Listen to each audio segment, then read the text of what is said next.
कार्तिक महात्म की जय। आज कार्तिक का दूसरा दिन है, तो आज हम दूसरा अध्याय पढ़ेंगे।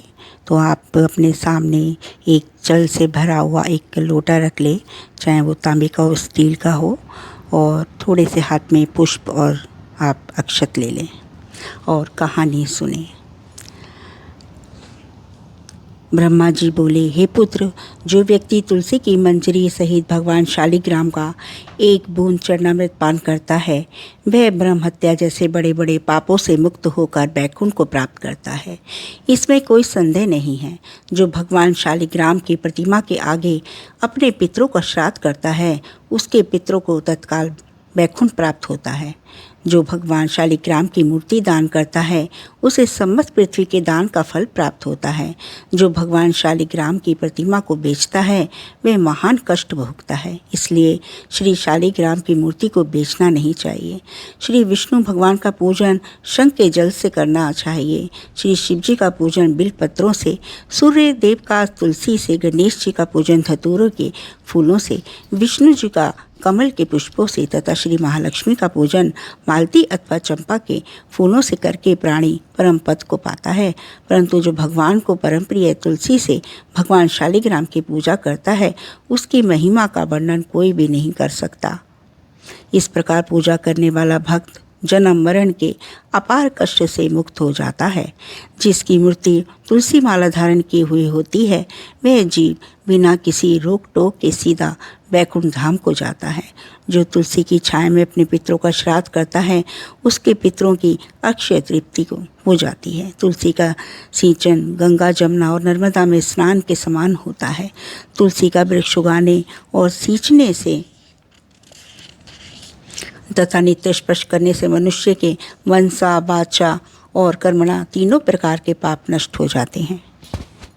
कार्तिक मास में व्रत करने वाला तुलसी जी का शांत चित्त से पूजन, प्रदक्षिणा और नमस्कार करके हाथ जोड़कर प्रार्थना करे, हे हरि की परम प्रिया, देवताओं ने तुम्हें बनाया और मुनीश्वर ने तुम्हारा पूजन किया है। मैं भी तुम्हें नतमस्तक नमस्कार करता हूँ।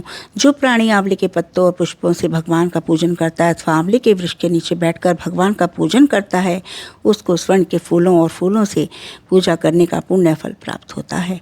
जो मनुष्य द्वादशी को तुलसी तथा आंवले के पत्तों को तोड़ता है, वह घोर नरक भोगता है।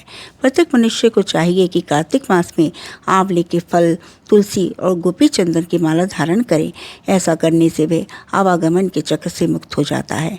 कार्तिक मास में स्नान और व्रत करने वाले मनुष्य को चाहिए कि वे ब्राह्मणों को भोजन कराने के पश्चात चंदन, पुष्प, पान तथा दक्षिणा देकर संतुष्ट करें। संपूर्ण कार्तिक मास में पृथ्वी पर शयन करने, ब्रह्मचार्य का पालन करने, पत्तल में भोजन करने और मौन व्रत से प्राणी परम धीर, गंभीर और कीर्तिमान होता है। जो मनुष्य एक समय आंवले के वृक्ष के नीचे पूर्ण कार्तिक मास भोजन करता है, उसके 1 वर्ष के समस्त पाप नष्ट हो जाते हैं। व्रत करने वाले को शहद, कांजी, दाल, तेल, कच्चा भोजन, दूसरे का अन्न तथा कोई भी तामसी तथा बुरे नामों वाला भोजन नहीं करना चाहिए। रविवार को आंवला खाना भी वर्जित है। देव को वेद तथा दूसरों की निंदा नहीं करनी चाहिए। अंडे, मांस इत्यादि का सेवन तो क्या ध्यान भी नहीं करना चाहिए। मिट्टी में उत्पन्न हुआ नमक, मसूर, बासी भोजन, तांबे के पात्र में डाला हुआ दूध इत्यादि, ये सब मांस के समान ही माने जाते हैं, अतः इनका प्रयोग भी नहीं करना चाहिए। केवल स्वयं अपने लिए बनाया गया भोजन भी मांस के समान होता है, अतः किसी दूसरे को खिलाने के बाद ही स्वयं भोजन करें। लहसुन, प्याज, फूल, गोभी, गाजर, जंगली घिया, बैंगन, पेठा तथा पकाया हुआ भोजन व्रत में नहीं खाना चाहिए।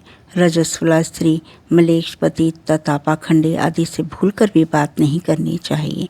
एकम को पेठा, दूज को बैंगन, तीज को गोभी का फूल, चौथ को मूली, पंचमी को बेलफल, छठ को कलिंदा, सप्तमी को आंवला, अष्टमी को नारियल, नवमी को जंगली घिया, दशमी को परमल, एकादशी को बेद, द्वादशी को मसूर, त्रयोदशी को पान, चतुर्दशी, अमावस्या तथा पूर्णमासी को किसी भी फली का साग भूलकर भी नहीं खाना चाहिए। जय श्री कृष्णा। कार्तिक मास की कहानी।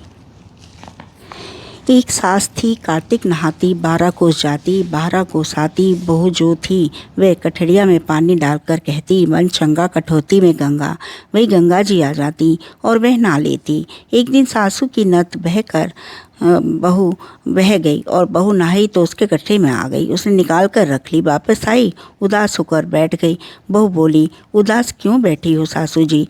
तो सासू बोली, मेरी नथ गंगा में बह गई। बहू बोली, मेरे हाथ में आ गई। सास बोली, कैसे? बहू बोली, तुम तो 12 कोस जाती हो, 12 कोस आती हो। मैं गड्ढे में पानी डालकर कह देती हूँ, वन चंगा तो कटौती में गंगा। गंगा जी यहीं आ जाती हैं, उसी में मैं तुम्हारी नथ बहकर आ गई, मैंने रख ली। जैसे सास को आई, किसी को ना आई हो, बहू ने आई हो, सब ने आई हो, कहते सुनते होंकार भरते को आई हो। बोलो कार्तिक महात्म की जय। जय जय श्री राधे।